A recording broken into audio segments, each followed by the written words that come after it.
1971 সালের মুক্তিযুদ্ধে মেজবান্ডার দরবার শরীফের ছিল অসাধারণ অবদান। এটি ছিল তখন হাজারো মানুষের আশ্রয়স্থল ও মুক্তিবাহিনীর গোপন দুর্গ।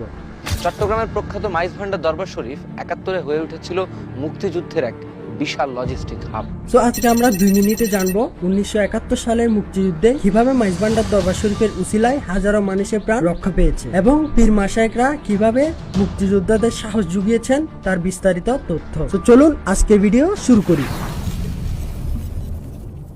1971 সালের মহান মুক্তিযুদ্ধে এই দরবার শরীফের ভূমিকা ছিল অত্যন্ত গৌরবোজ্জ্বল এবং মানবিক। কেবল আধ্যাত্মিক সমর্থন নয়, সরাসরি অনেক ক্ষেত্রেও এই পরিবারের সদস্যের অবদান অনেক। মুক্তিযুদ্ধের সময় ধর্মীয় প্রতিষ্ঠানগুলোর ভূমিকা নিয়ে অনেক বিতর্ক আছে, কিন্তু মেজবান্ডার দরবারের ভূমিকা ছিল অত্যন্ত ইতিবাচক, জনকল্যাণমুখী এবং স্পষ্ট।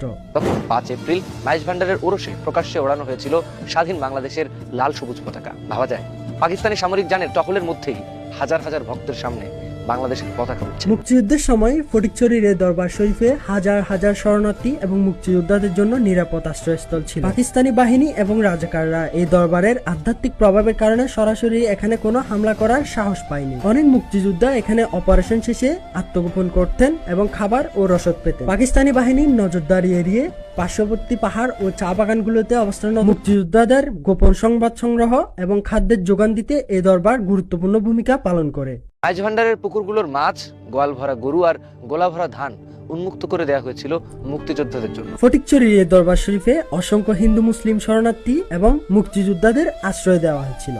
তৎকালীন পীরগণ এবং তাদের অনুসারীরা সাম্প্রদায়িক সম্প্রীতি বজায় রেখে সাধারণ মানুষকে সাহস জুগিয়েছিলেন। পাকিস্তানিরা যখন মুক্তিযোদ্ধাদের কাফের বলে মনোবল ভাঙতে চাইতো, তখন এই পীরেরা তাদের মাথায় হাত রেখে বলতেন, তোমরা হকের পথে আছো, তোমাদের বিজয় সুনিশ্চিত। এই আধ্যাত্মিক সমর্থন রণাঙ্গনের যোদ্ধাদের কাছে ছিল পারমাণবিক শক্তির চেয়েও বেশি। তাছাড়া দরবারের অন্যতম আওলাদ সৈয়দ মোহাম্মদ নজিবুল বশর মাইজভান্ডারী, তিনি সরাসরি একজন গ্যাজেটভুক্ত মুক্তিযোদ্ধা। 1971 সালে তিনি 1 নং সেক্টরের অধীনে সরাসরি সম্মুখ যুদ্ধে অংশগ্রহণ করেন। ভারতের মেলাঘরে তিনি প্রশিক্ষণ গ্রহণ করেছিলেন। যুদ্ধ পরবর্তী সময়েও তিনি দেশ গঠনে বিশেষ ভূমিকা রেখেছিলেন এবং বর্তমানে তরিকত ফেডারেশনের চেয়ারম্যান ও সাবেক সংসদ সদস্য হিসেবে পরিচিত ছিলেন। তাছাড়া দরবারের অন্যান্য শাহজাদাগণ এবং মুরিদগণ স্থানীয়ভাবে শান্তি রক্ষা এবং মুক্তিযোদ্ধাদের রসদ সরবরাহে ব্যাপক অবদান রেখেছিলেন।